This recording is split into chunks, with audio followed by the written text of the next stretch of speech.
참 아픈 이야기인데요. 한진해운은 왜 파산한 겁니까? 전체적으로 그러한 어떤 악순환의 과정들을 거치면서 이 주요 원인이었다라고 생각하고 있습니다. 20년 1월에 저희가 이제 코로나 이제 발발하고 큰일 났다.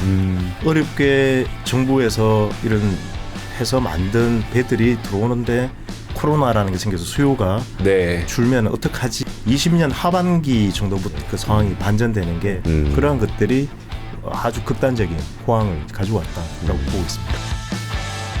주말 인터뷰 시간입니다. 안녕하세요. 저는 이주호 기자고요. 안녕하세요. 권순우 기자입니다. 오늘은 우리 3프로 구독자분들이 참 특이하게 무겁고 복잡하고 여기에다 돈 문제 껴있으면 더 좋아합니다. 오늘 바다 이야기. 네, 오늘 바다 이야기. 우리 3프로 시청자 여러분들은 바다 이야기 좋아하시잖아요. 맞아요. 그거 말고. 네.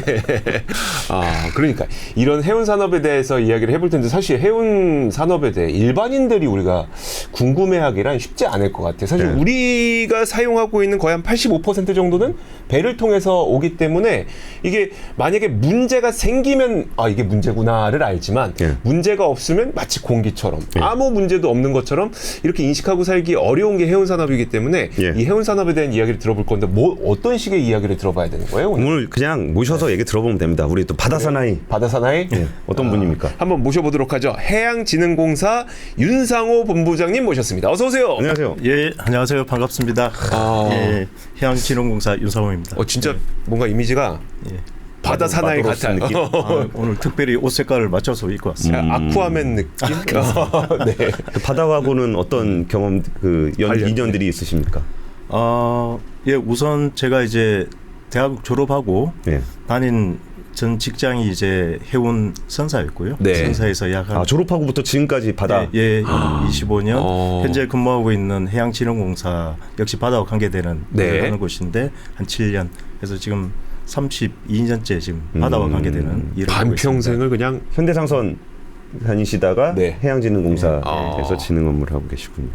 먼저 그러면은 우리 또 해운업에 대한 게 좀 낯설 수도 있으니까 해운업의 어떤 역사라 그럴까? 어떻게 시작했었고 좀 에피소디컬한 좀 재밌는 얘기 좀 들려주십시오. 우선 해운 관련해서 조금 쉽게 좀 이야기할 수 있는 부분들을 좀 이야기 드리면 소위 그 해운이라는 것에 대한 인류의 관심과 이런 부분들이 3,4천 년 전부터 존재해왔다는 거거든요. 제가 3,4천 년이요? 예전 고대 바빌로니아의 기원전이네. 기원전이죠. 그 함무라비 법전에는 한 절반 이상이 경제 활동과 관계되는 그 룰이 있었다는 거고요. 그 가운데 특이하게도 건축과 이 해상 운송에 대한 이야기가 있습니다. 근데 이제 이 해상 운송에 대한 이야기 부분들이 뭐 여러 가지가 있는데 그 중에 하나가 일부 면책에 대한 얘기가 되고 있습니다. 아마 면책. 당시에도 왜냐하면 당시에도 돛을 달고 나무로 만든 그 선박을 이용해서 운송이라는 걸 했는데 위험성이 존재했고 거기에 대한 부분들을 의무 책임을 100% 다 묻게 되면 다소 약간 챌린저블한 그 활동이 되지 못하니까 그런 부분들에 대해서 부가가치가 있기 때문에 함무라비 법전에서도 어느 정도 면책과 관계되는 이야기들에 대한 그 흔적이 있고요. 어찌됐든 그런 인류에게 그런 부분들을 통해서 각 국가가 가지고 있는 자원들이 교육이라는 것이 이루어지고 그 교육 하에서 지금 전 세계 경제나 그 인류의 어떤 삶의 질 이런 부분들이 엄청난 성장을 했다라고 볼 수 있을 것 같습니다. 그러니까 이 바다를 상대로 바다와 돈은 뗄래야 뗄 수 없는 관계인 것 같고 워낙 유동성 물도 바다도 유동성이고 돈도 유동성이에요? 그러네. 그게 좀 인상적인 것 같은데 근데 이제 우리 얘기를 좀 해볼게요. 한진해운은 왜 파산한 겁니까? 이 참 아픈 이야기인데요. 한진해운 파산이 제 기억으로는 2017년 2월에 공식적인 파산을 했고 실질적으로 2016년에 실질적인 거의 파산에 가까운 상태였는데요. 제가 보는 견지에서는 이렇습니다. 결국 당시 시장 상황이 저희가 2008년 리먼 사태 금융위기 이후에 전반적으로 그 수요라고 볼 수 있는 여러 가지 세계 경기가 굉장히 좋지 않았던 게 이어지고 있었고요, 당시에. 그리고 2012년 13년 즈음에서는 네. 이 공급 사이드에서는 그 머스크 같은 경우는 우리 지금 이제 하나오션이 된 네. 과거의 대우조선해양의 트리플 E 소위 18,000개의 박스를 실을 수 있는 대형 선박 건조가 네. 들어가고 이런 시기였거든요. 네. 이제 그런 시기에 한진이나 또는 현대 같은 경우에는 그 선복을 경쟁력 있는 선복을 확보하는 데는 좀 어려움이 좀 있었고요. 상대적으로 유럽계 탑티어 선사들은 네. 선복에 대한 원가 경쟁력을 좀 확보를 했고 그래서 수요 측면에서는 굉장히 시장 상황이 어려워지는 게 네. 지속이 되고 또 공급과 관계되는 원가를 구성하는 부분에 있어서는 국적 선사들이 좀 어려움이 있었습니다. 또 네. 그런가 하면 컨테이너 선박뿐만 아니고 벌크 한진과 이제 현대 같은 경우에 이제 벌크 선대도 꽤나 있었습니다. 네. 이게 벌크 선대도 2003년 이후에 중국발 초수포 그 호황의 사이클이 그렇죠. 네. 왔거든요. 그러다 보니 그 즈음에서 2007년 또는 그 금융위기 직전까지도 상당히 많은 발주 또는 용선을 했습니다. 네. 용선을 비싸게. 짧게 한 게 아니고 장기간 이 시황이 계속 이어질 거라는 네. 예측하에 이제 그런 부분들이 전체적인 컨테이너 선대 그리고 벌크 선대 공이 굉장히 원가에 부담을 주는 부분들이 있었고요. 그게 아까 말씀드린 바와 같이 시장 상황이 좋지 않은 것 맞물리면서 네.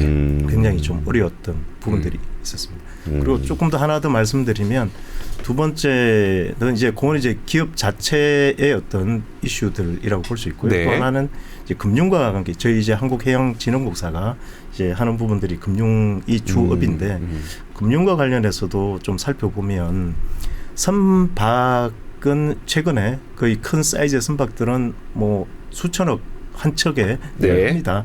소위 하나가 물 위에 떠다니는 공장이다라고 봐야 될 부분이고 당연히 엄청난 규모의 자본이 투입이 돼야 되는 자산 확보를 위해서는 그런 성격을 띠고 있고요. 네. 이제 그런 부분들에 있어서 저희 국적 선사들은 아무래도 축적된 자본이 좀 부족하고 한데 소위 컨테이너 선박 같은 경우는 또 시리즈로 또 준비를 해야 됩니다. 그 정시 서비스를 하기 위해서는 여러 척의 선박이 동시에 필요하기 때문에 상당한 대규모의 자본이 요구되는 산업이거든요.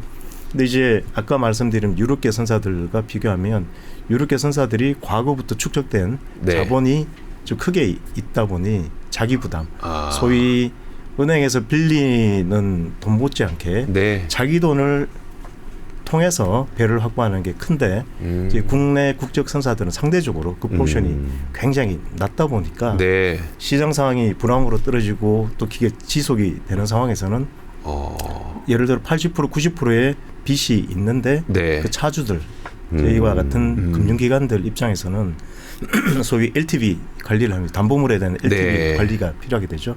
그러면 거기에 대해서 일부 자산 처분이라든지 여러 가지 요구도 있을 수 있고 담보를 추가를 하게 되는 네. 그런 과정에서 영업에 활용이 되는 고유 자산들의 경쟁력이 또 떨어지는 부분이 생기게 됩니다. 그래서 제가 보기에는 전체적으로 그러한 어떤 악순환의 과정들을 거치면서 뭐 캐펙스, 오펙스 공이 전반적으로 좀 어려운 상황이 주요 원인이었다라고 생각하고 있습니다. 그러니까 그 좀 쉽게 이해하기 위해서 비교를 해보면 우리 부자인 우리 권 팀장님이 있고 네, 저는 빚 안 내죠. 빚이 안 내고 배가 10척 있고. 뭐 월급 받아서 배 한 사면 되니까. 그러니까. 근데 저는 이제 워낙 가난하다 보니까 배는 10척 있는데 네. 10척 가운데 9척이 지금 빚이야. 아, 영끌. 영끌.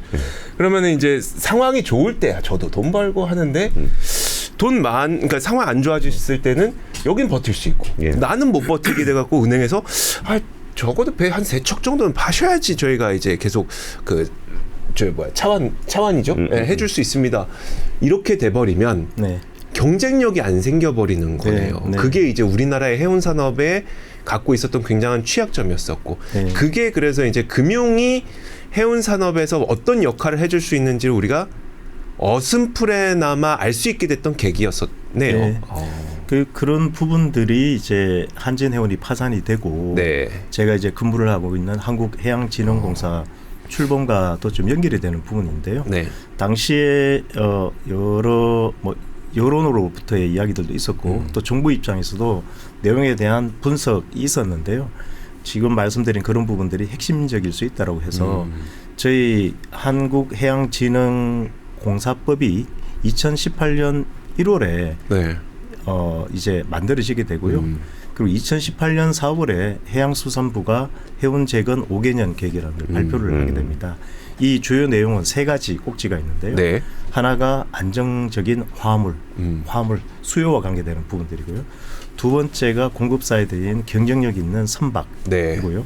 세 번째가 이 선박을 운영을 하게 되는 엔티티인 기업에 대한 경영 안정성, 요 네. 세 가지 꼭지로 이제 설계를 하게 됩니다. 그래서 그 내용들이 다행히도 지금은 여러 가지 뭐 시의장 사항의 변화해서 이미 완료가 되고 완수가 된 상황인데요. 네. 이제 그 부분에 있어서 두 번째 있던 경쟁력 있는 선박을 확보하는 것이 핵심이다라고 네. 본 겁니다. 왜냐하면 아까 원가에 대한 이야기를 많이 드렸었는데요. 컨테이너 선사들의 그 항로라든지에 따라서 좀 차이는 있지만 당시 제가 근무하던 회사에서 컨테이너 부분에 있어서의 네. 선박과 관계되는 자기가 소유하게 된 선박 사선이라고 부르는 사선은 뭐 감가상각비라는 형태로 비용이 만들어질 것이고 네. 빌려온 선박들 용선은 이제 용선료라는 부분이 있는데 이 감가상각비와 용선료를 합한 선박을 확보하기 위한 코스트 네. 부분들이 한 절반 한 40에서 50% 정도 전체 매출에서요? 전체 비용에서 전체 비용에서. 네. 그래서 당시에 저희가 할 때도 이미 원가 경쟁력의 차이에 의해서 시장 상황이 어려워지고 지속됨에 따른 이 경쟁력 차이에서 이제 어려움이 겪었기 때문에 이거를 극복하기 위한 전략으로서 지금으로 봐서는 심플하지만 확실한 방법은 원가 구조를 바꿔주는 것이다. 네. 시장을 바꿀 수는 없으니까. 그렇죠. 시장은 시장 자체적으로 움직이는 것이기 때문에 네. 우리가 할 수 있는 범위는 회사의 원가 구조의 경쟁력을 보여주는 것이고 그 경쟁력의 가장 큰 비중은 선박이었습니다. 그래서 선박에 대해서 저희가 이제 20척 24,000 TU 네. 지금 12척 그리고 지금 18,000 TU, 16,000 TU를 또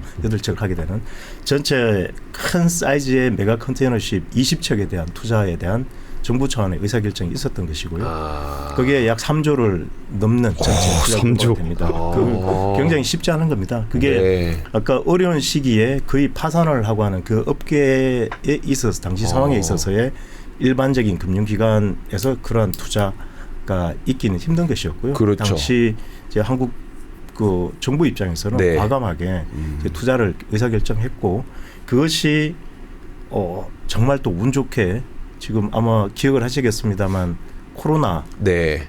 이 선박들이 20년, 21년에 주로 인도가 되게 됩니다. 아, 인도가 20년, 21년이에요. 왜냐하면 20년 1월에 저희가 이제 코로나 네. 그렇게 이제 발발하고 이제 이슈가 됐고 배가 이제 인도를 시작이 되는 상반기부터 되게 했기 때문에 걱정이 많았었습니다. 이거 큰일 났다. 어렵게 정부에서 이런 해서 만든 배들이 들어오는데 코로나라는 게 생겨서 수요가 네. 줄면 어떡하지라는 걱정이 엄청 컸던 시기였는데 20년 하반기 정도부터 이제 그 상황이 반전되는 게 네. 뭐 실적을 확인을 해봐도 그렇게 보여지게 됩니다. 이게 이제 결국은 운임에 대한 민감도가 굉장히 높은 산업인데 그 운임을 결정짓는 공급에 있어서의 변화가 너무 크게 왔던 겁니다. 네. 이 지금 슬라이드를 보시게 되면 항만 적체로 인한 물류체계 마비라는 게 되어 있는데 사실은 지금 대표적인 게 이제 항만 적체라는 표현을 했는데 특히 이제 지금 이제 컨테이너와 관계된 물류에 대한 네. 말씀을 좀 드리고 있는 것인데요. 이게 소위 하는 글로벌 스플라이 체인. 그러니까 이게 항만과 항만만 이 컨테이너 박스가 움직이는 것이 아니고 내륙에서도 소위 인천 인근에 있는 공장에서 만들어진 제품이 부산항으로 와서 네. LA로 와서 열차나 기차나 또는 트럭을 타고 시카고나 어디를 또 가게 되고 네. 거기서 다시 또 그 지금 디스트리뷰션 할 수 있는 물류 기지까지 가게 되는 거거든요. 네. 그것이 다시 돌아서 빈 박스가 돌아온 이 박스의 회전이라는 네. 것입니다. 그래서 우리 컨테이너를 하시는 분들은 공급을 이야기할 때 선박을 이야기하기보다는 컨테이너 박스의 회전율을 이야기를 하게 됩니다. 왜냐하면 결국은 배가 아무리 많거나 배가 그렇게 해도 박스가 오자면 내 물건을 실을 수가 없고 이게 돌지를 않거든요. 그래서 사실은 정확한 유닛 베이스로 보게 되면 컨테이너 박스가 얼마나 빠르게 회전해서 돌아오느냐가 이 컨테이너 산업의 그 공급이고요. 수요는 뭐 아시는 것처럼 물동량, 박스에 실리는 물동량인 것으로 볼 수 있는데 당시에 기억을 더듬어 보시면 우리나라도 그랬고 전 세계적으로 항만에도 항만 노동자들이 코로나에서 일을 생산성이 떨어졌고 중간 트러커들, 철도 이 생산성이 다 떨어지지 않습니까? 그럼 이제 물류 스프라이 체인에서 각각 노드에 있는 이해관계자들이 다들 전체적으로 그 생산성이 떨어지는 상황이었고요. 근데 이게 물류라는 것은 흐르는 것이기 때문에 어느 한 곳이 병목이 생기면 전체적인 속도가 다 같이 느려지는 거죠. 지금 전체 100으로 돌던 RPM으로 돌던 것이 한쪽이 30이 돼버리면 평균으로 가는 것이 아니고 30에 의해서 전체적인 속도가 크게 영향을 받게 되거든요. 근데 그것이 제대로 못 돌리든 회전을 못하던 게 누적이 되면 나중에 정상화가 되었을 때도 문제가 생깁니다. 누적돼 있는 부분들을 또 해소를 하는데 또 버든이 생기게 되는 거거든요. 이제 그런 일들이 생기면서 또는 수요 측면도 막상 코로나로 인해서 어려지니까 미국을 위시해서 세계 각국들이 재정으로 풀게 되고요. 그 푼 부분들 미국만 해도 재밌는 이야기가 뭐 헬기로 돈을 뿌렸다 이런 이야기들이 있을 정도로 풀었고 예산을 풀었고 거기에다가 집에서만 생활을 해야 되지 않습니까? 그 집안의 가전 등등 여러 가지 제품에 대한 수요도 엄청 늘어나는 그래서 수요와 공급이 그렇게 동시에 긍정적인 방향으로 스파크가 일어나기는 쉽지 않은데 그러한 것들이 아주 극단적인 호황을 가져왔다라고 보고 있습니다. 근데 최근의 해운 상황을 보면은 지금 말씀 주셨던 부분들은 진짜 중국의 부상, 그 코로나는 되게 특이한 이벤트라고 이제 생각할 수 있는데 최근에 뭐 예를 후티 반군 때문에 수에즈 운하를 못 지나간다든지 뭐 희망봉을 돌아가야 된다라든지 뭐 아니면 그쪽의 지역에 있는 그런 문제들을 보면서 해운업에서 예전에 이벤트라고 생각했던 부분들이 이벤트는 가끔 있어야 이벤트잖아요. 그렇죠. 상시적으로 있는 것 같은 거예요. 요새 해운업은 좀 분위기가 좀 어때요? 그것도 참 재밌는 부분인데요. 최근 들어서 저희가 2020년부터 2022년까지 코로나로 인해서 크게 경험을 한번 했고 21년도에도 수에즈 운하가 맞죠. 그때는 배가 쓰러져서 막혔잖아요. 길막 사건. 그게 대만의 에버그린이라는 큰 컨테이너 선사가 있습니다. 그 선사의 배가 그 해협을 막아버린 거죠. 그래서 다시 또 희망봉을 돌아서 가야 되는 그런 일들이 또 있었고 지금 미국으로 가면 미국 동서부를 이어주는 파나마 운하 때문에 거기도 가뭄 때문에 맞아요. 물이 없어서 그 배를 이렇게 띄워주질 못하니까 황당하잖아. 운하에 물이 없어서 못 간다.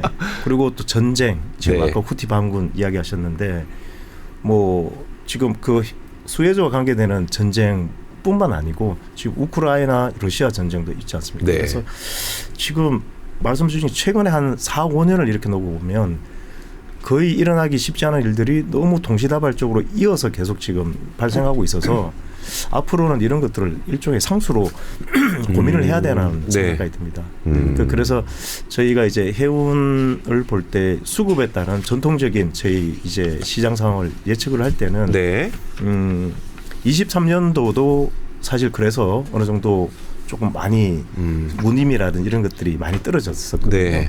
근데 지금 금년에 홍해 사태나 이런 것 때문에 다시 왕으로 왔는 것처럼 수급을 봤을 때는 조금 하향세로 가져가고 안정세로 가져갈 것이라는 게 지배적인 예측인데 언제일지는 이야기할 수 없지만 아까 이야기 드린 여러 가지 지구상에서 일어나는 여러 가지 일들이 항상 어떻게 생길지 모른다라는 부분들이 앞으로 시황 전망에도 항상 이제 고려의 요소가 좀 될 것 같습니다. 저도 그 해운 쪽에 계시는 분 취재를 하다 보면 원래 옛날에 해운이라고 하는 거는 좋을 때 돈 바짝 벌어다가 네. 안 좋은 10년을 버티고 또 좋을 때 돈 바짝 벌어다가 안 좋은 10년을 버티고 이런 식으로 계속 진행을 해왔었는데 지금 말씀하시는 거 들어보니까 이런 그 해운 산업에 좀 악영향을 줄 수 있는 여러 가지 지정학적 리스크들이 전 세계 동시다발적으로 일어나고 있다는 거는 그러면 이 사실 해운 산업 그 업계의 입장에서 보면 그 돈을 좀 벌 수 있는 시간이 좀 길어졌다고 봐야 되는 겁니까? 아니면 이걸 어떻게 봐야 되는 거예요? 그래서 과거에 비해서는 환경적으로 참 아이러니한 이야기인데 네. 좋아진 게 맞는 겁니다. 그러니까 전 세계 산업이나 이런 교역에 있어서는 악여건이 만들어지는 것인데 네. 아이러니하게도 선사들의 입장에서는 경우에 따라 좀 차이는 있을 수 있지만 전반적으로 네.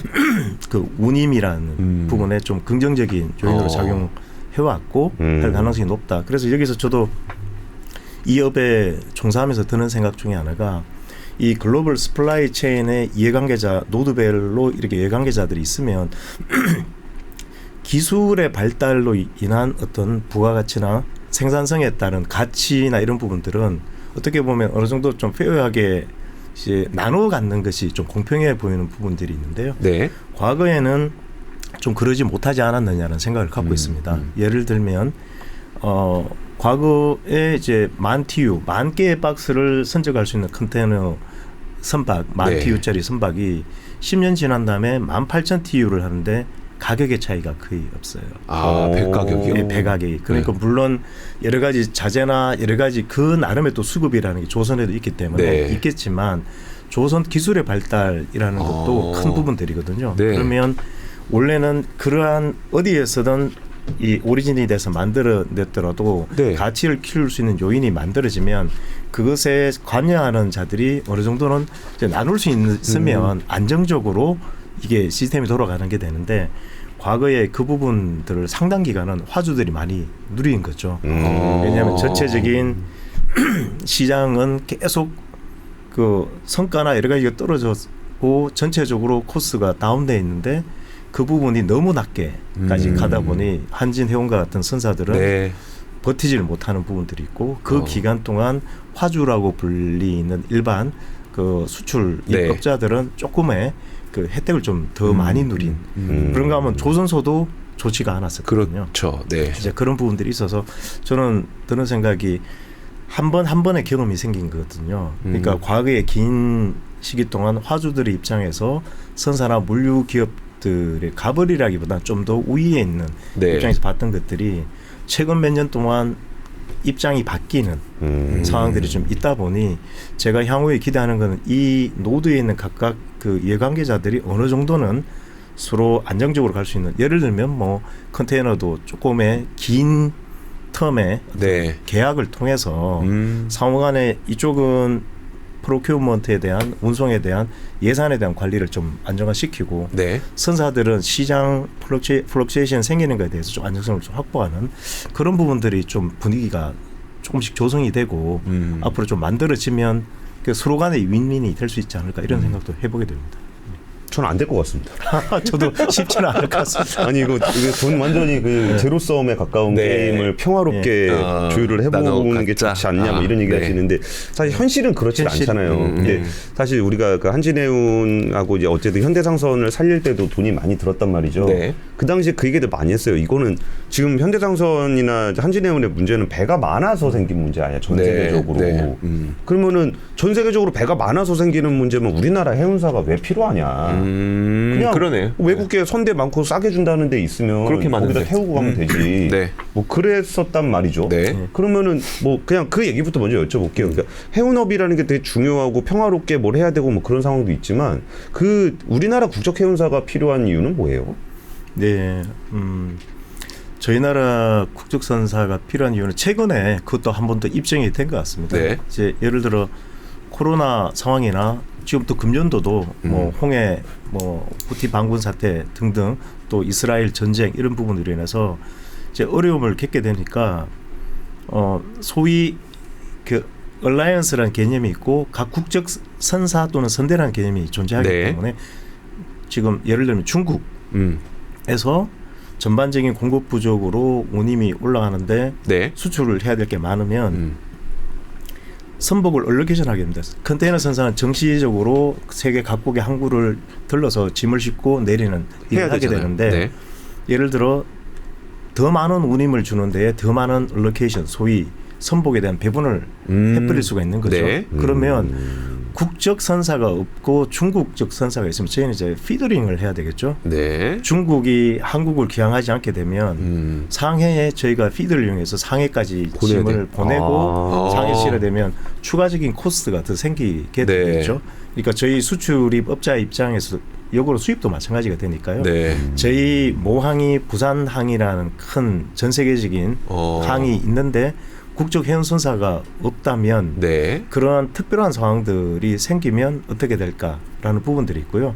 또는 항만 입장에서 봐도 네. 또 하나의 큰 문제가 생깁니다.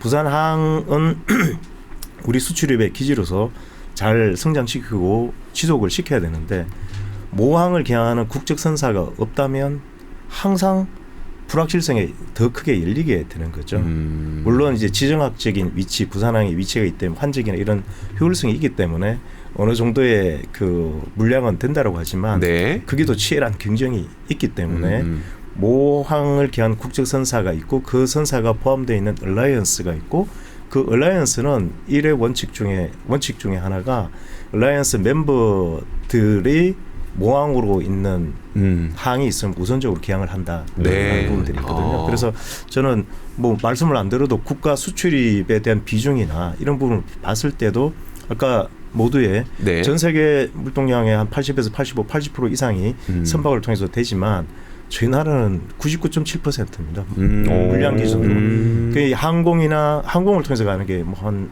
0.3% 정도. 네. 실질적으로 거의 다가 선박을 그쵸? 통해서 수출입을 하고 있기 네. 때문에 그것에 대한 국적선대 그다음에 부산항 또는 인천항, 광양항과 같은 우리 국적 항만에 대한 중요성은 굉장히 뭐 어떻게 봐도 그 낮출 수가 없는 중요함이 있다 이렇게 생각합니다. 그러니까 그런 얘기 들으면 좀 저도 취하다 그런 얘기 들으면 좀 짜증 나더라고. 네. 그러니까 중국에서 뭘 수출 많이 하고 뭐 아니면 뭐 물류에 무슨 문제가 생겼다 그러면 중국 애들이 막 운임 많이 준다고. 네. 그러면 상해 꽉 찼다고 부산항 안 들렸다 간다. 그 있잖아요. 노선버스 타려고 진짜 30분 동안 기다렸는데 아저씨가 문 안 열어주고. 네. 만석이라고. 그렇게 가는 것도 짜증 나는데 보니까 저 사람들 돈 좀 더 냈다고 내정류장에 안 와. 그러니까. 네. 근데 그게 이제 아무래도 국적선사가 있으면은 네. 조금 더 이쪽에 배중을 해주는 게 있고 또 국적선사가 속해 있는 얼라이언스들도 그래도 들렀다가 주는 그런 효과가 좀 있다는 네. 말씀이신 것 같습니다. 와, 그 사실 이제 배가 어떻게 가는지 이런 일이 발생하는지 이거를 저희가 일반인들이 어떻게 알아요? 일반인들이 알 필요는 없는데 그래도 멈추면 알게 되겠죠. 그 멈추기 전에 해야죠. 아 이거 멈추면 늦는 거잖아요. 아니, 그래가지고 저게 해양진흥공사가 있는 거죠. 그 말이야. 그러니까. 그러면 거기서 이제 그 금융적인 측면을 이제 얘기를 안 할 수가 없는 네. 상황이 되는 건데 그래갖고 해양진흥공사가 어떤 부분들을 도와주시는 거예요? 해양을 진흥하는 공사인데 본업은 금융이래.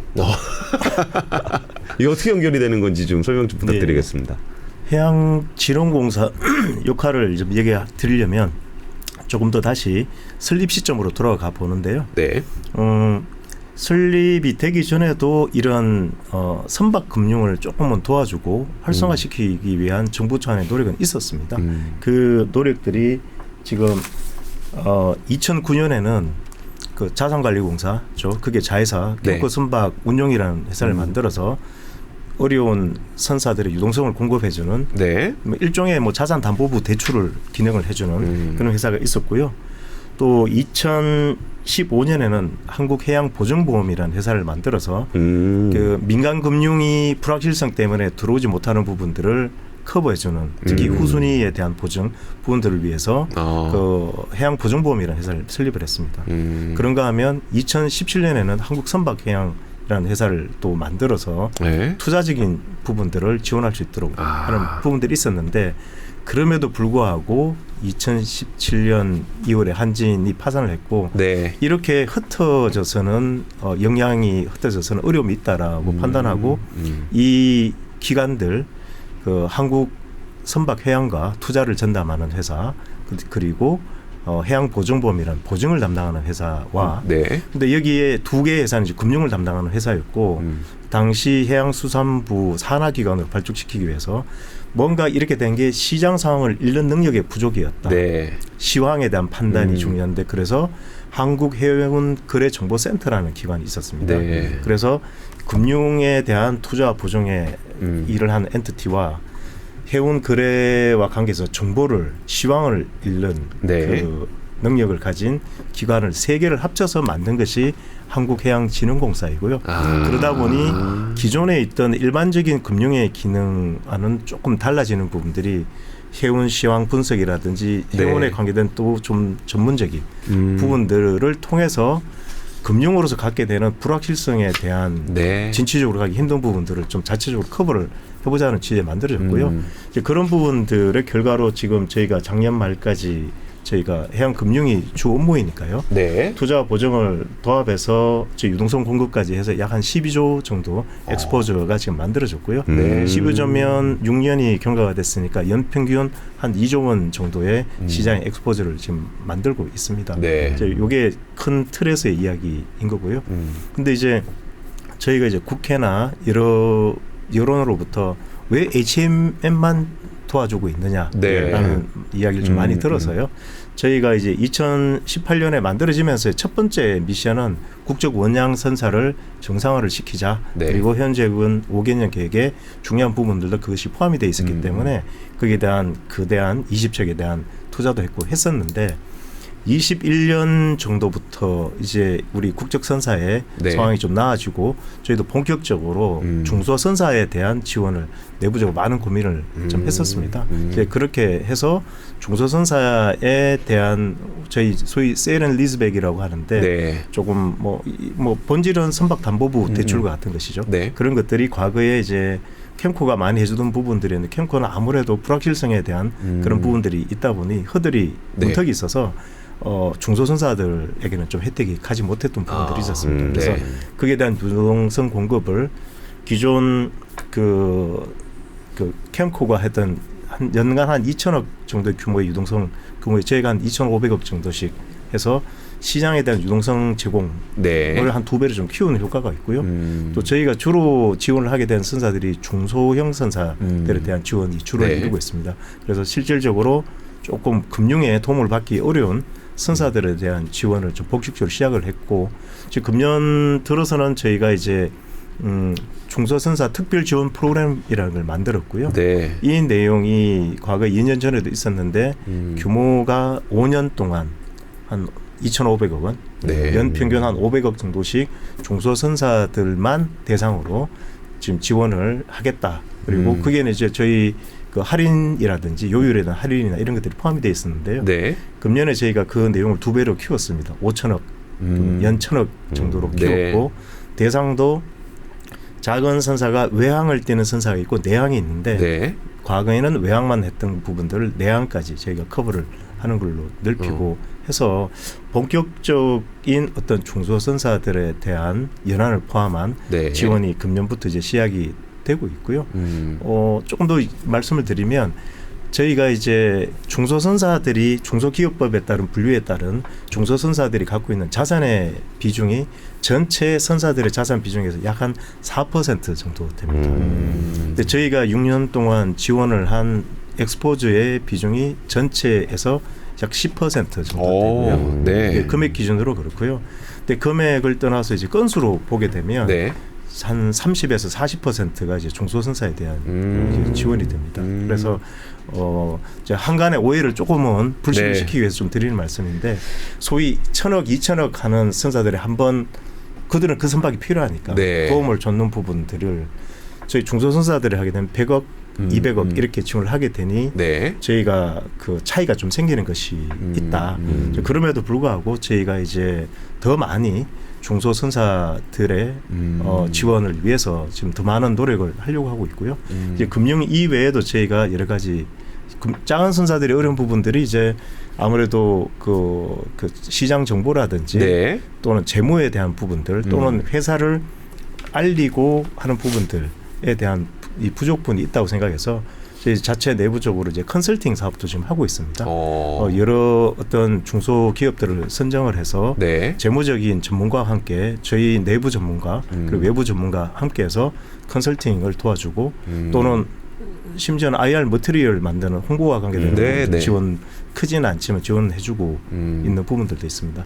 앞으로도 뭐 저희는 이제 더 많은 그 금액적인 양뿐만 아니고 네. 질적으로 무엇을 좀 더 실질적인 지원이 될 수 있을지에 대해서 중소선사를 위해서 좀 노력을 할 생각을 하고 있습니다. 그 사실 그 일단 해운 자체에 일반인들의 관심이 그렇게 많지 않기 때문에 우리나라의 해운 기업이 어디 있어라고 하면 대부분 기업 하나만 얘기할 것 같은데 그렇습니다.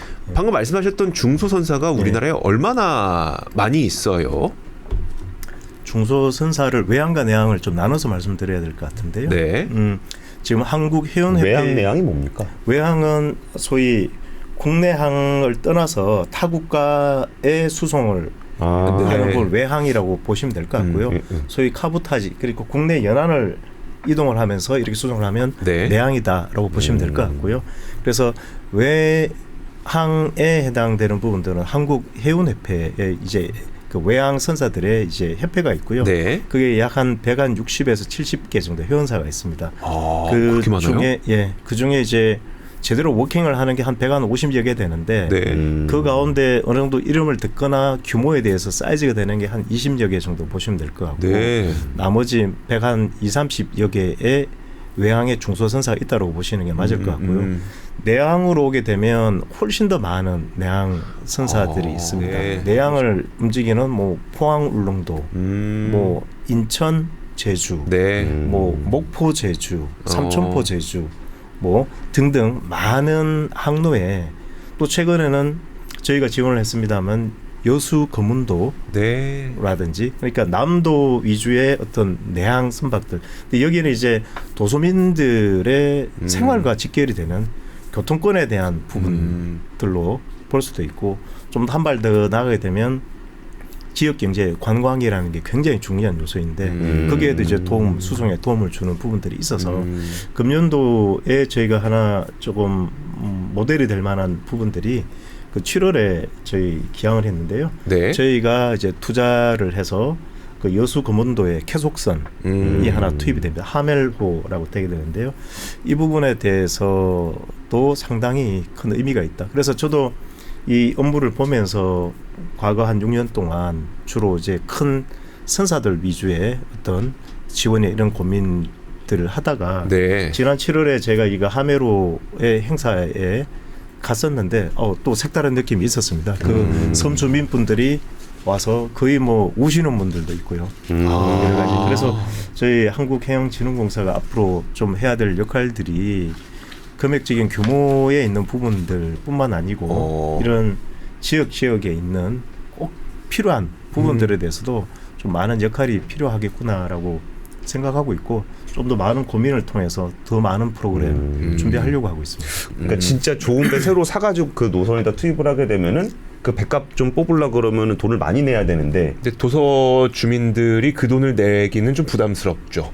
그렇죠. 거기가 이제 구매력, 그 경제력이 그렇게 강한 지역들도 아니다 보니까 그러면은 문제가 이렇게 운임을 많이 못 내니까 좋은 배를 못 사고 좋은 배를 안 쓰니까 되게 오래된 위험한 배를 사게 되고 결국은 그 위험한 배에서 사고가 나는 이런 악순환을 끊을 방법이 없었다라고 좀 얘기가 좀 있었거든요. 근데 좀 말씀 주신 것처럼 이제 해양진흥공사가 거기에 약간 공공적인 목적을 가지고 좀 저런 활동들을 해주시면은 그 지역민들도 좀 더 안전하게 배를 타실 수 있게 될 것 같고.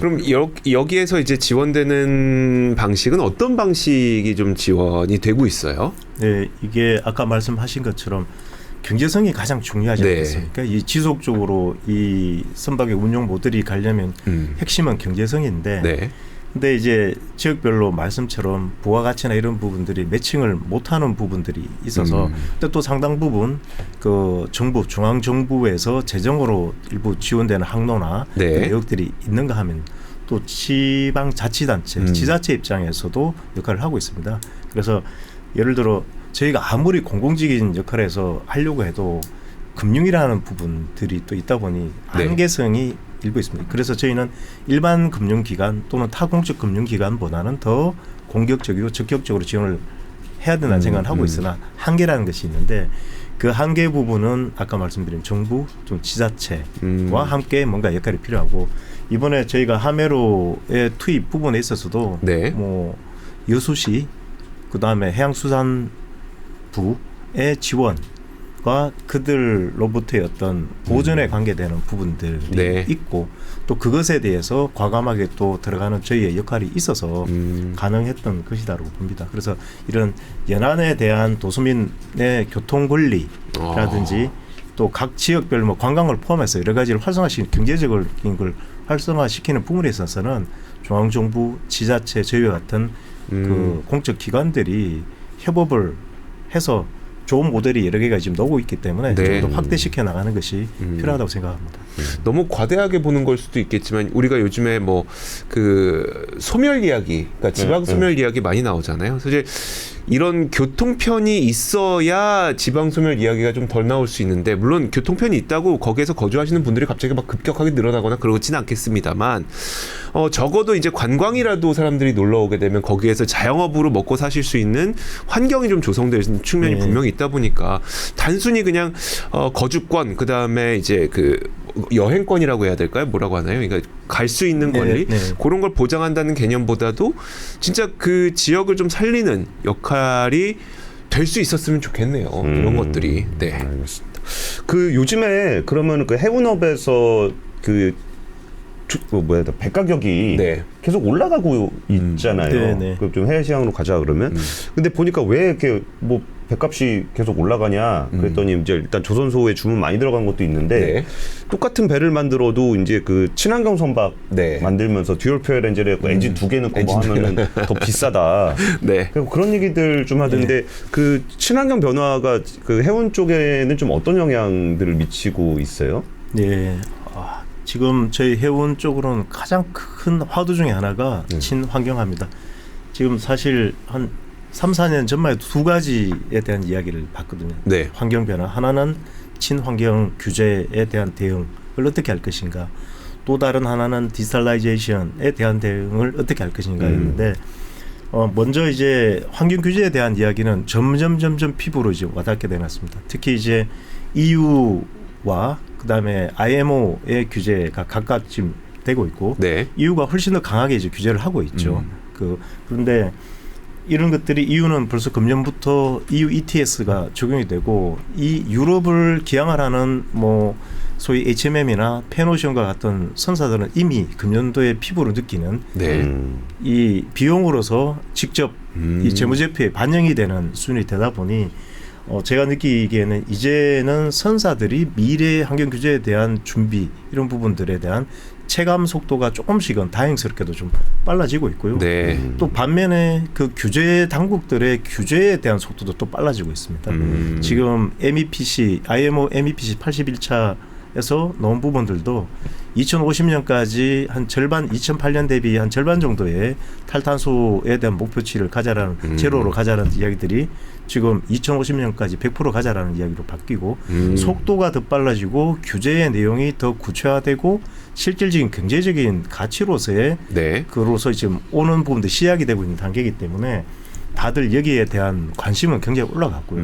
다만 이 선박을 그러면은 연료 체계를 뭘로 가져갈 것인가에 대해서 여전히 고민이 깊습니다. 선사들이. 왜냐하면 궁극적으로 가져가기 위해서는 친환경화를 하기 위해서는 수소, 뭐 또는 암모니아 수소 이렇게 가야 되는데 또는 이 그 연료들을 써야 되는데 그것들에 대한 공급량과 공급 인프라가 전혀 지금 구축이 안 되기 때문에 선박만 지어놓을 수가 지금 없는 부분이고 그 이전 단계에 있어서는 지금 현실적으로는 지금 LNG 선박들을 많이 발주를 했는데 LNG는 또 연소 과정에서 메탄이 또 나오는 부분들이 있거든요. 이것도 궁극적인 솔루션이 될 수가 없고 그러니까 메탄올 추진도 좀 애매한 부분들이 있습니다. 그러다 보니 조금씩 유수의 선대가 크게 가지고 있는 자본력이 큰 선사들 위주로 조금씩의 테스트베드와 같은 시험적인 요소들은 생기지만 그렇게 정향적으로 방향을 잡거나 그를 둘러싼 인프라에 대한 불확실성 때문에 다들 좀 주저하는 게 있는 것 같습니다. 그래서 지금 보면 그나마 다행스러운 것은 과거 2020년 이후에 코로나나 여러 가지로 해서 컨테이너 선사들은 말할 나위 없고 10년, 21년 정도의 벌크 선사들도 꽤나 괜찮은 네. 호황을 좀 누렸기 때문에 자본은 배를 짓고 오다할 수 있는 자본은 축적이 돼 있는데 어떠한 왜냐하면 배는 20년에서 30년까지 지금 내용 연수를 갖고 써야 되는데 네. 한번 결정을 하면 그러니까요. 쉽게 바꾸기가 어렵잖아요. 네. 그런 부분들. 그러다 보니 지금은 듀얼이라는 이제 컨벤셔널한 연료 체계에다가 네. 벙커를 떼는 거에다가 뭐 LNG를 한다라든지 뭐 메탄오를 한다라든지 이런 정도로 지금 가고 있는 아직은 초기 단계 그쵸. 네. 같습니다. 그러다 보니 말씀 주신 것처럼 그러한 장치들에 대해서 추가적인 어떤 코스트 또는 이게 가격 배 가격만 올라가는 게 아니고 그 장치물이 들어감으로 인해서 선복 스페이스를 또 네. 잡아먹게 되니까 배의 어떤 그 효율 부분들도 좀 네. 떨어뜨리는 거, 선복 활용에 대한 효율도 좀 떨어뜨리는 부분들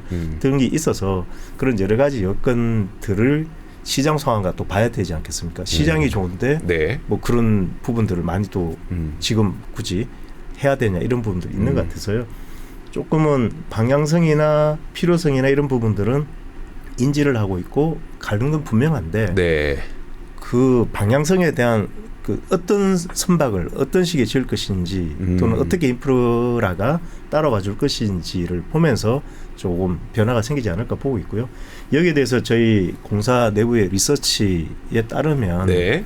약 한 3년 동안 작년 올해 작년 말 기준으로 받는 거니까 한 10조 정도 국적 선사들이 네. 지금 현재 흐름의 친환경화 저희가 이제 또 그 IMO에 지금 디클레어 되고 있는 그 부분들 네. 친환경 규제에 대한 여러 가지 지표들도 저희가 지금 보고 있는데요. 그게 이제 CII라고 해서 탄소 집약도입니다. 이제 그 부분이 이제 D등급이나 E등급을 받게 되면 시장 퇴출에 대한 구체적인 내용은 페널티가 이행은 지금 되고는 있지 않으나 네. 설계가 되어 있는 부분들이거든요. 그래서 거기에 따른 측정을 지금 하고 있는데 작년 말 기준으로 저희 국적선대의 약 한 28% 정도가 D와 E등급에 네? 해당이 됩니다. 퇴출 대상이 될 수도 있는 네. 거고요. 그러니까 D등급을 3년 연속으로 되게 되면 퇴출, E등급이 네. 한 번이면 퇴출 이렇게 되어 있는데 그래서 또는 20년 이상 선대 그래서 이런 선대들을 현실적인 어떤 경제적인 가정치 하에 얼마나 신규 투자가 필요하냐를 저희가 대략적으로 봤을 때 네. 10조 3년 동안 그럼 연에 이것만 한 3조 정도로 보고 있고요. 그래서 여기에 대해서는 또 우리 금융기관들의 참여가 필수적이고요. 네. 이런 부분들은 저희 해진공 단독으로는 힘든 부분으로 보고 있고 저희 이제 해양수산부가 발표한 이런 친환경 선박과 관계되는 부분들을 저희가 이제 한 5조 5천억 정도 또 생각한 부분들이 있습니다. 네. 이것과 연계해서는 그 내용에는 저희와 이제 KDB 산업은행 또는 수출입은행 자산관리공사와 함께 만든 신조 프로그램 그러니까 선박을 새로 짓는 것들에 대한 공적 금융기관에 연합한 어떤 지원 프로그램이 있습니다.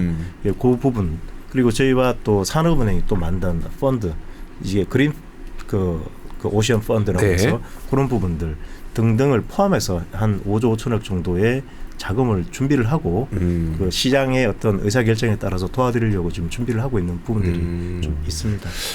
그러니까 이게 지금 해양진흥공사의 어떤 업무에 대해서 얘기를 저희가 드리고 물어보는 것은 네. 결국은 해양진흥공사가 하려 그러는 일들이 대부분 우리나라 해운업의 그 미래가 어떤 모습일 거이니 네. 그 미래의 모습을 잘 맞춰가기 위해서 이렇게 지원하겠다 그래서 해운업에 대한 이해를 좀 도우는 네. 측면이 있는 것 같아요. 그러니까 해양진흥공사가 갑자기 친환경 선박들을 지원하겠다 그러면은 왜 저기가 친환경 선박을 지원하지?라고 하면은 그렇죠. 아 해운업에서 친환경 선박들이 지금 발주가 나오고 있기 때문이구나 네. 이렇게 좀 일 수가 있는 것 같아요. 그래서 그 앞으로 해운업에서 좀 주요하게 보는 포인트가 뭐고 그럼 해양진흥공사는 앞으로 어떤 일들을 하게 되는지에 대한 것들을 좀 말씀 좀 부탁드릴게요. 네.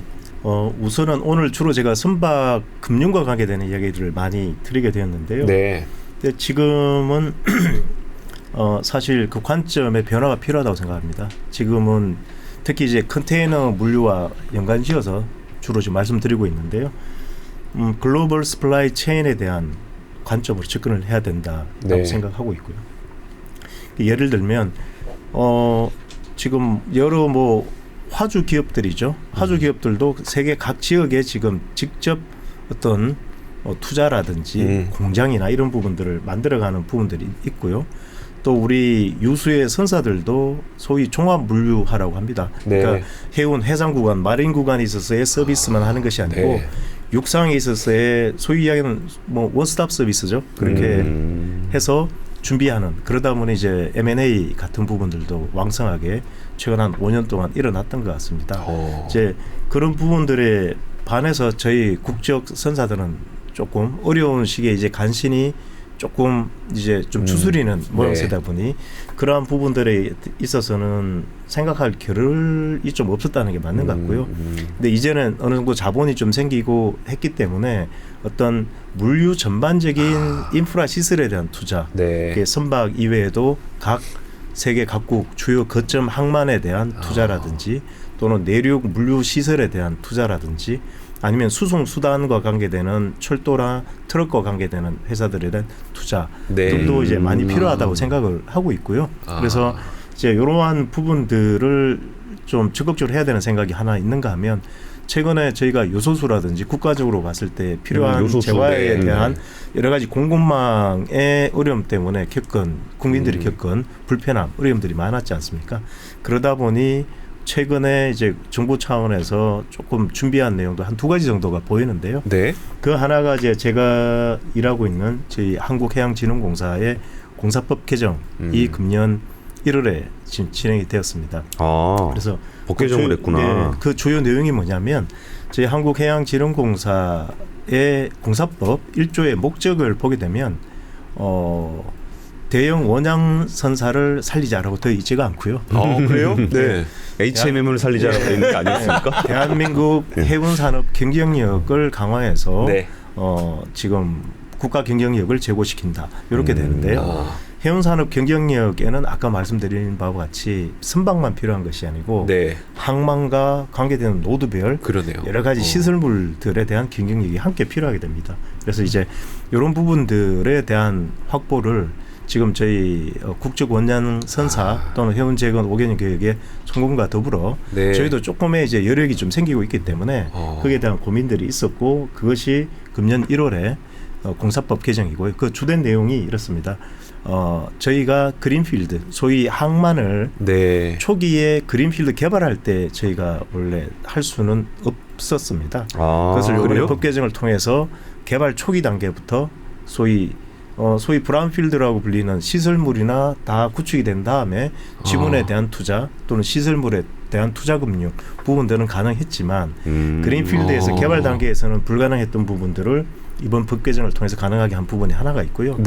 또 다른 하나는 해외에 대한 저희 물류 자산들에 대한 투자에 대한 부분들이 조금 애매했습니다. 할 수 있다 없다, 어디까지 할 수 있다 없다가 좀 불분명했던 부분들을 명확하게 할 수 있다. 그래서 한 부분들이 주요 내용이 되고요.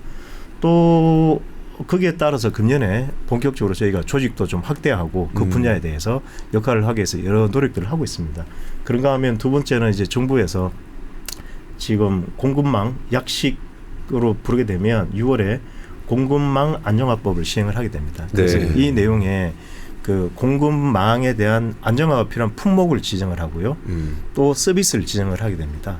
품목은 아까 말씀드린 뭐 요소수와 같은 국가 산업에 필수로 필요한 품목들을 각 부처별로 해서 정리를 해서 정하고 그리고 그 품목들이 안정적으로 물류의 흐름을 가져갈 수 있도록 하는 서비스에 대한 부분. 그게 주로 이제 해상과 해상을 포함한 여러 가지 운송 서비스가 되게 됩니다. 여기에 저희가 또 그 전문기관으로 해양진흥공사에 또 참여하게 됩니다. 그래서 또 자금의 운용 기금 형태로서 수출입은행에서 운영을 하게 되고 저희는 여러 가지 그 업황에 그 상관되는 시장에 대한 분석 등을 포함해서 또 전문기관으로서 참여하게 됩니다. 그래서 이러한 2가지를 통해서 그래도 우리 대한민국이 글로벌 스플라이 체인에 있어서의 조금의 과거와 기존과는 조금 다른 어떤 시작을 할 수 있는 근간은 좀 마련이 되고 있다 이렇게 보고 있고요.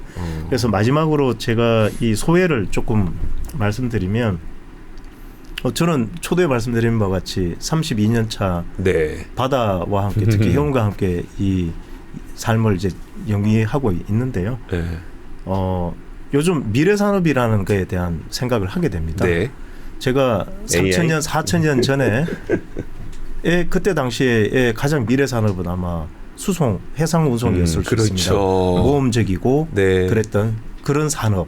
육상이 아닌 지금 화성을 가는 거나 그 당시에 대륙을 그렇죠. 네. 넘어가는 거나 네. 거기 뭐 있는지 모르고 네. 목숨 걸고 가는 거니까. 그런 산업이었고 네. 수천 년 동안 이렇게 한 번도 지치지 않고 성장한 산업이 또 다른 어떤 산업이 있을지 모르겠습니다. 그 시기부터 현재까지 거의 계속해서 성장을 교육의 성장과 함께 네. 발전하고 성장한 산업이기도 하고요. 그러면 미래 없어질 수 없는 산업이지 않느냐. 미래도 우리의 교육이나 인류에 있어서 이런 부분들이 줄거나 사라질까라는 생각을 네. 하게 되면 너무나 전 세계적으로 중요하고 역사적으로도 이어져 오고 미래에도 다소 모험적이지만 부가가치와 그 역할을 충실하게 하는 산업에 대한 매력은 네. 충실하게 있다, 충분히 있다 이렇게 생각을 하고 있습니다. 그래서 우리나라로 오게 되면 계속 설명드린 바와 같이 더할 나위 없이 중요한 산업, 기간 산업인 것이고요. 수출입에 대한 아까 99.7%의 네. 수송량을 맡고 있는 부분, 또 지금 어려운 상황이 비상사태가 생겼을 때 국적선대가 있어야지 네. 우리의 기본적인 어떤 서비스나 국민 생활에 필요한 부분들을 또 할 수 있는 부분들 등등이 있습니다. 그래서 그런 부분에 있어서 좀 범국민적인 좀 해운 산업에 대한 관심이 좀 커졌으면 하는 생각이 있고요. 이제 그런 부분들에 대해서 저희가 아직은 6살 이제 7살밖에 안 되는 네. 어린아이 입장의 기간이긴 하지만 좀 더 우리 임직원 전부 다 열심히 그 방향에 맞춰서 뛰어서 우리나라 이 해운 산업 또는 네. 해양 산업이 더 크게 발전할 수 있도록 그 했으면 좋겠고 많은 관심을 부탁드리겠습니다. 알겠습니다. 사실 그 해운 얘기가 듣다 보면 참 재밌는데 네. 우리가 이제 바다를 직접 접하고 있지 않은 지역에서는 좀 낯설 수도 있죠. 네. 근데 그게 다 바다로 들어와서 트럭으로 들어오기 때문에 맞아요. 그런 거지. 네. 결국은 다 바다가 있지 않은가 싶고, 이제 바다에 관심을 갖는다는 건 정말 저는 뭔가 이게 개방성에 대한 그런 느낌을 좀 받아요. 그래서 바다라는 곳을 통해서 정말 넓은 세상을 좀 꿈꾸고 네. 거기서 도전하고 이러기 위해서도 이제 해운업에 대해서 좀 앞으로도 좀 많이 다뤄봤으면 싶으네요. 저는 사실 오늘 본부장님과의 이야기 가운데 딱 한마디가 가슴에 딱 꽂혔는데 뭐였었냐면 해운이라고 하는 걸 그냥 선박에서의 끝이 아니라 항만과 관련된 각 노드에서의 경쟁력을 키워야 되는 거다. 그러니까 우리가 그냥 단순히 항만에다 자 컨테이너 옮겨놨습니다. 이제 가져가세요. 그러면 이제 미국에 있는 트럭커들이 가져가고 물론 그렇게 할 수도 있겠죠. 할 수도 있는데 사실 우리 예전에 우편과 관련된 이야기를 할 때도 해당 지역에서 그 고객에게까지 전달되게 하기 위해서 사실 돈까지 우리가 지불을 하고 있는 상태거든요. 그러면 이제 우리가 여기서 또 경쟁력을 쌓아야지 우리의 물류가 굉장히 수월하게 이루어질 수가 있는 거기 때문에 그걸 위해서 이미 법도 다 개정해놨다. 네. 글로벌 물류를 씹어먹는 물론 아직은 6살이지만 저 딱 그거 들으면서 야, 한 30년 후 40년 후에 2024년 1월에 법 개정한 게 이 물류를 씹어먹을 수 있게 됐습니다라는 이야기를 할 수 있는 그 시대가 왔으면 좋겠다. 알겠습니다. 자, 오늘 해양진흥공사의 윤상호 본부장님과 주말 인터뷰 함께했습니다. 감사합니다. 네.